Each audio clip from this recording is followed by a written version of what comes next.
In this video, I will explain how to migrate the vertex animations created with Easy Vertex Anim or EVA for short plugin, UEFN, Unreal 449. So very briefly, what is a vertex animation? It's an animation created in the material without using skeletal mesh. So it's purely a static mesh that we animate using world position offset, and it's used for a lot of things, like for example those effects you can see here, and this is the example project of Easy Vertex Anim plugin, which you can have if you have the plugin. So the interest of this approach is that it's really very cheap compared to skeletal animation, and you can use those animations everywhere a static mesh can go. So for example, in the foliage you can make grass, trees, etc.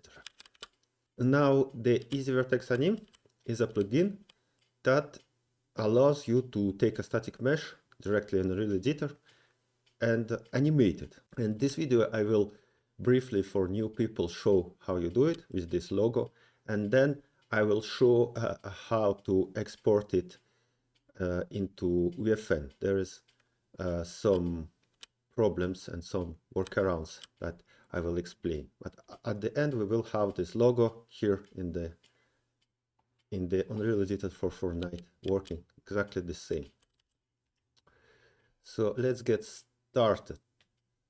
First of all, just little disclaimer. That's actually almost the first time I use Unreal Editor 449. So if I say something wrong, or you know some like a better way to do things, please let me know in the comment, or you can also use our Discord.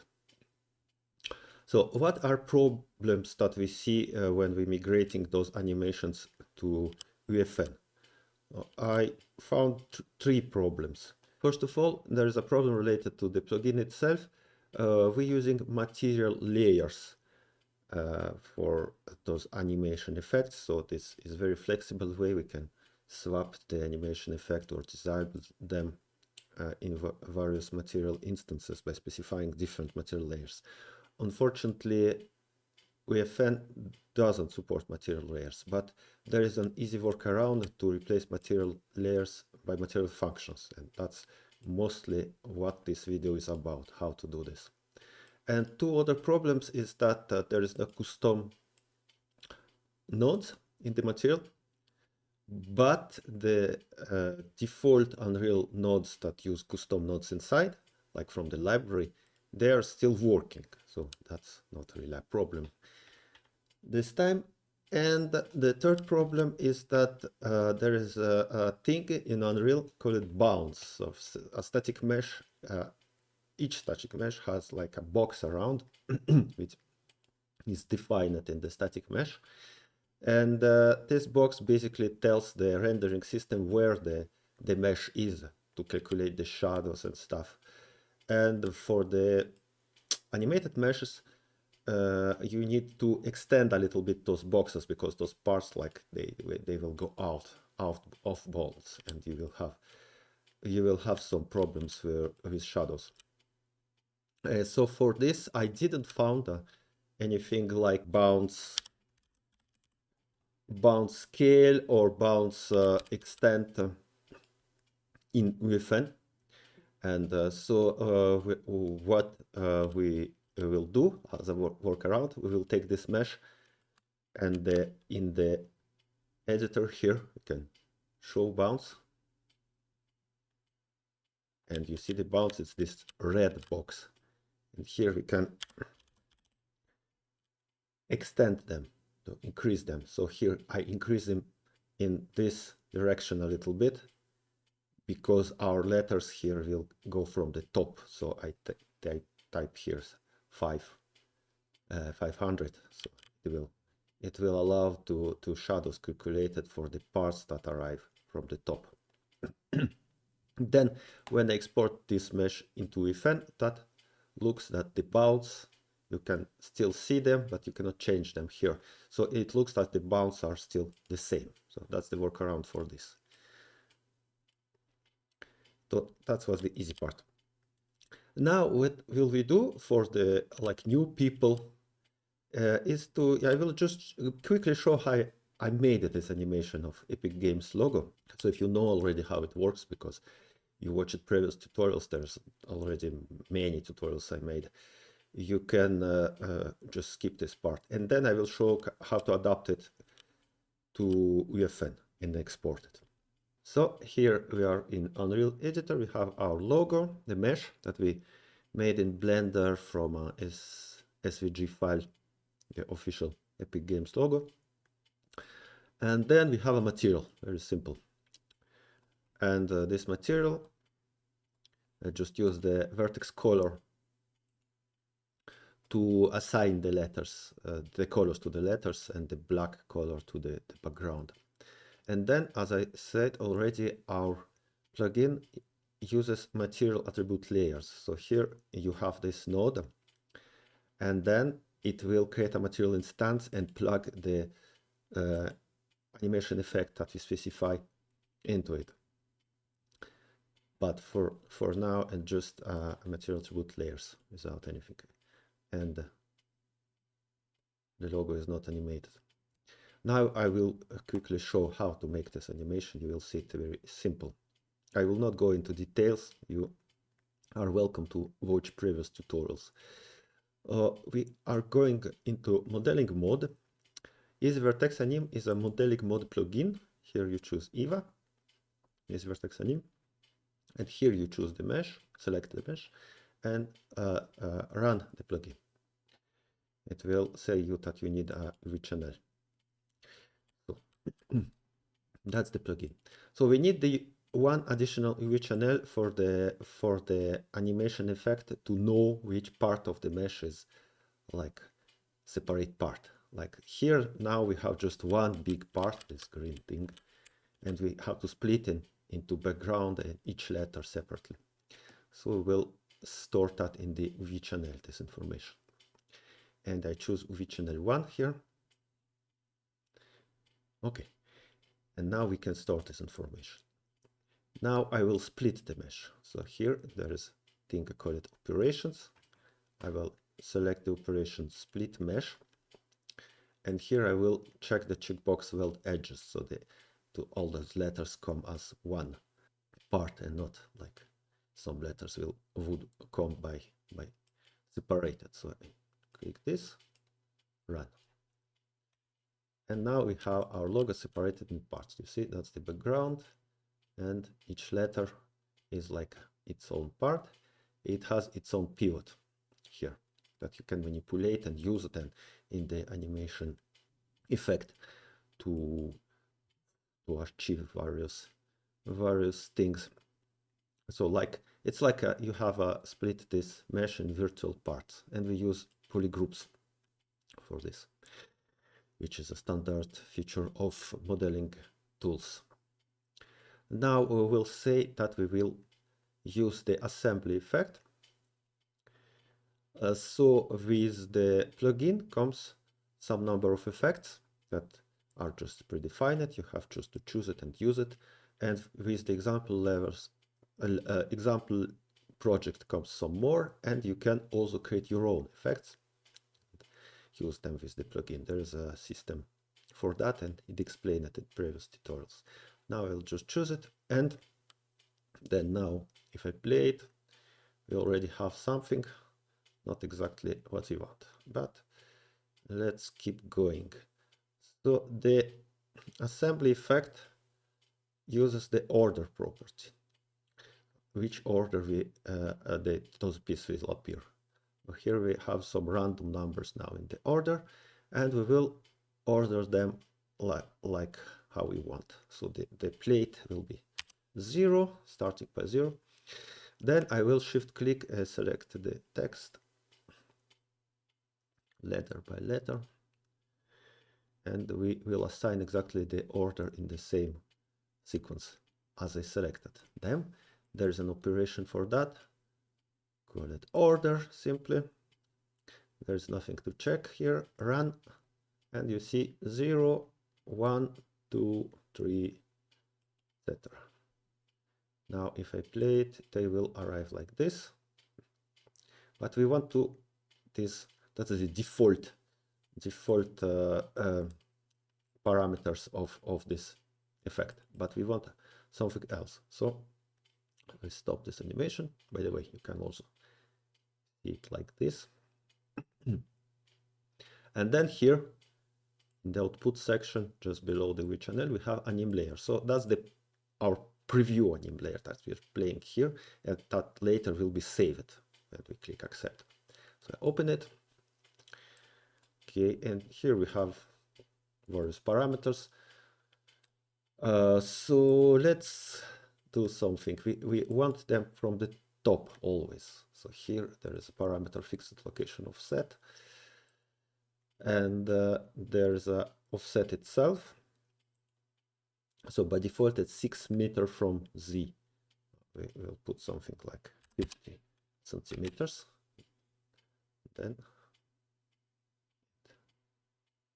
I'm sorry, I forgot. You have to click apply. And now it arrives from the top, but rotating. No, we don't want the rotate. Let's disable it. Maximum number of rotations, 0. And all those parameters are specific to this effect. So if you take another effect that will have other parameters, and if you make our own effect, you also can make your parameters, and then it will always be available here, and you can edit it like this and then preview directly.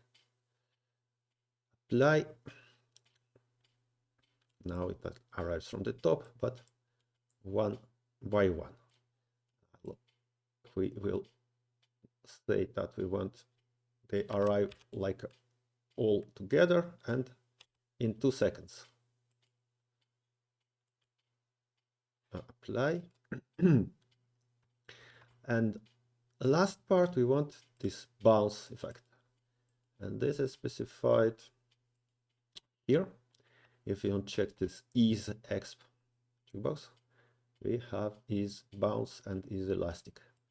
So if we use ease bounce, like that, we have exactly the effect we need. And now this is done. We accept, and we have some stuff here. So those 2 textures, they actually encode, they store, those are data texture, they store the order and the pivots of each part. And the order, it's stored in those data textures. And then we have a material instance that we just can plug here, and we'll play the animation. Good. And if we open this material instance, we will see that in the layer parameters here, it has a layer which defines which is the thing that we edited just before. It has all those things like actually this is the layer, the view of the layer in the material instance, but the layer itself is here. And that's the thing we edited previously. So we have maximum number of rotations, etc. And we can again change this here. And you see they will rotate a little bit, for example. And a cool thing with the plugin, if I restart it now, maybe I close this. If I restart it now, I took this parameter already into account. You see it rotates. And if I remove it here again, save, and it's removed. So that's how the plugin works. We have our effect. Cool.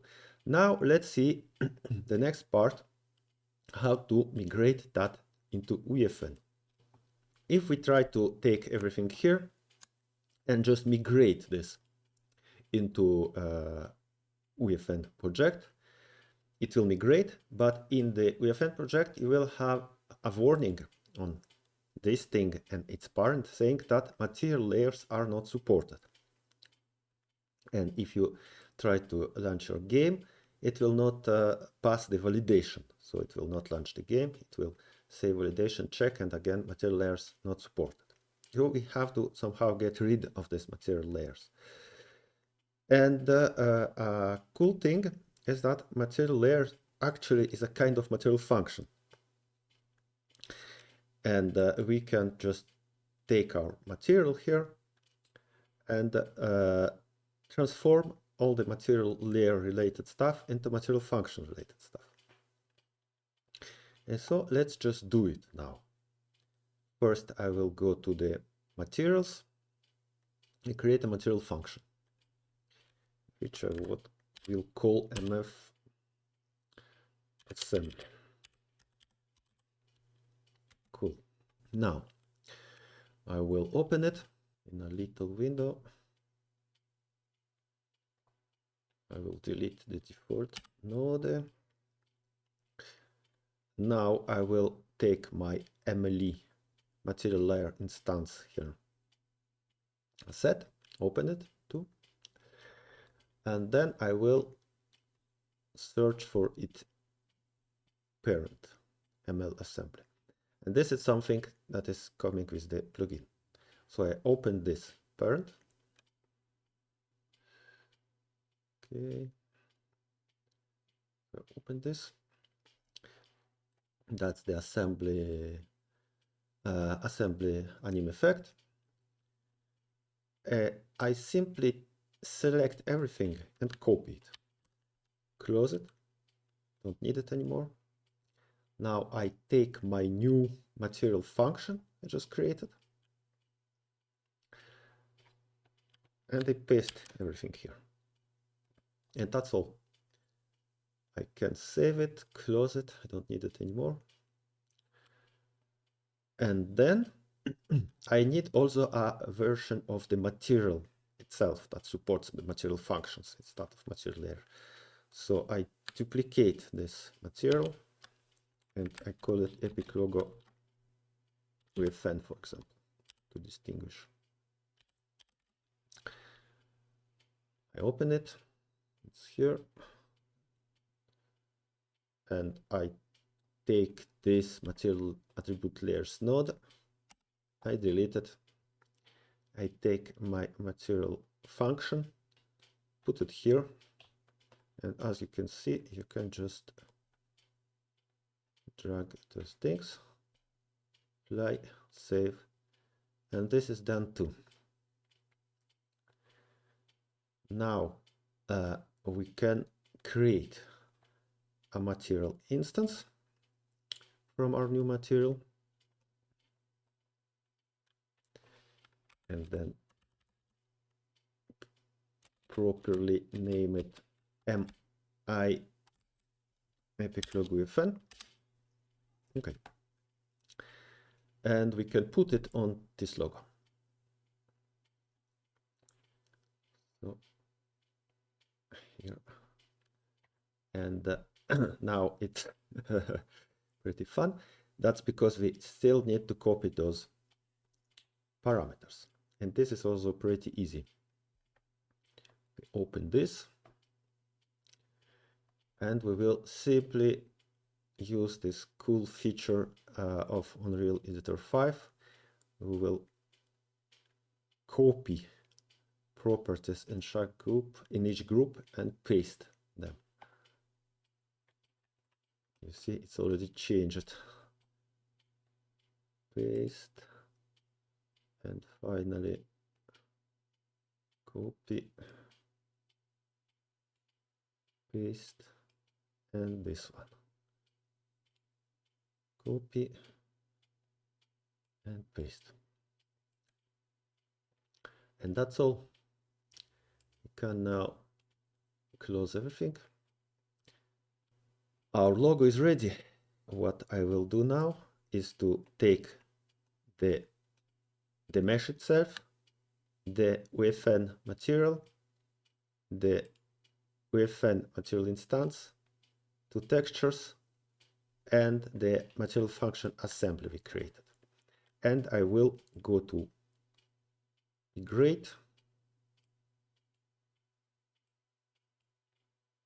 and I will migrate everything into our UEFN project. As here you can see it will copy all things we are selected.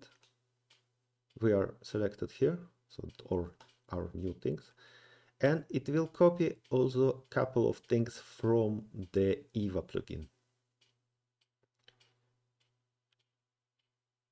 Okay, so now I will click OK and see you on the other side. So here we are in the UEFN now. We have here this folder logo test, which are stuff we just migrated.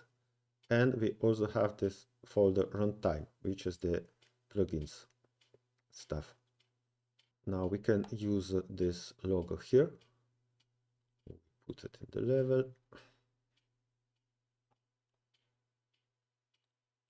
And then we put the material instance on it.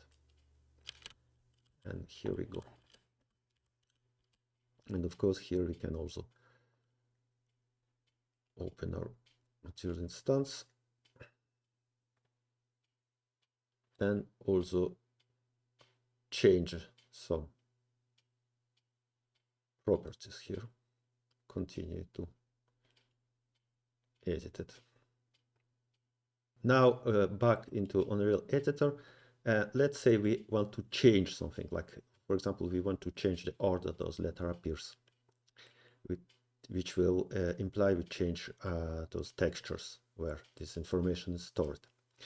In this case we cannot use the Pivot Painter plugin on this modified version. We have to put back our original version here, and then we can use the plugin.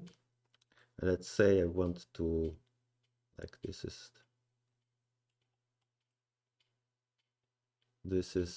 this letter appears first, like this is the order.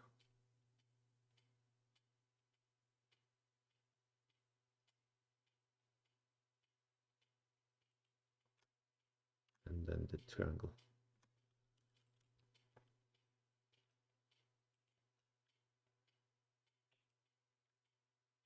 So it looks like this. Accept it. And then in this case, I just need to migrate again those two textures. And here our updated logo in UEFN.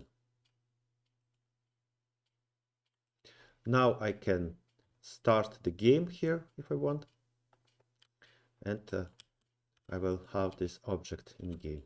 And I also imported the clock from the demo example using the same technique, etc. That's it for this tutorial. You find our logo, both versions, in the demo project that you can download on our Discord. And also that's, like I said, just first time more or less use the UEFN.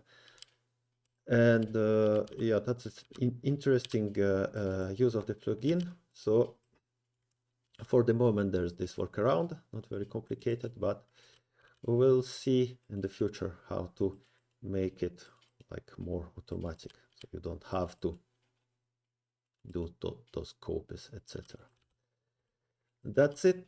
Thank you for watching and see you in the next videos.